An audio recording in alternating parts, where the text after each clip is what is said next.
Hey you, don't watch that, watch this.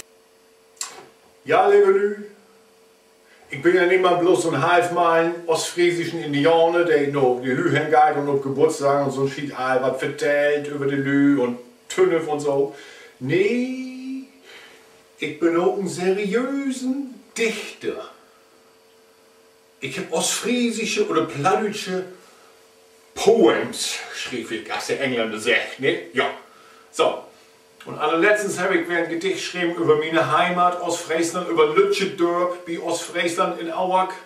In Ostfriesland wie Auwak. Mensch. Und das Lütschedorp, das heißt Timmel.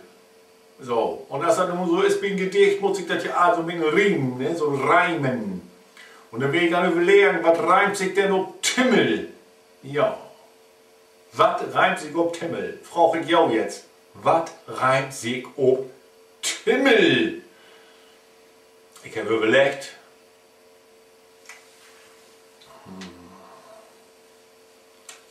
Himmel.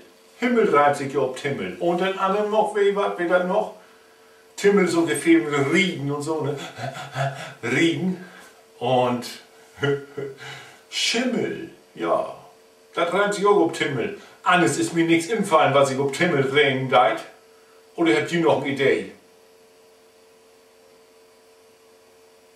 Siehst du? Ich will aber was sagen, was sich nicht reimt auf Timmel, ist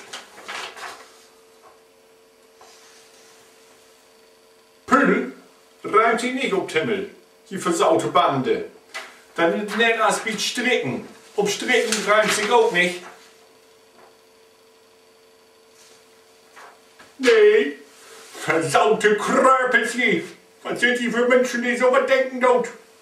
Schaumt ihr was? Nee, ich muss wieder gehen. Tschüss.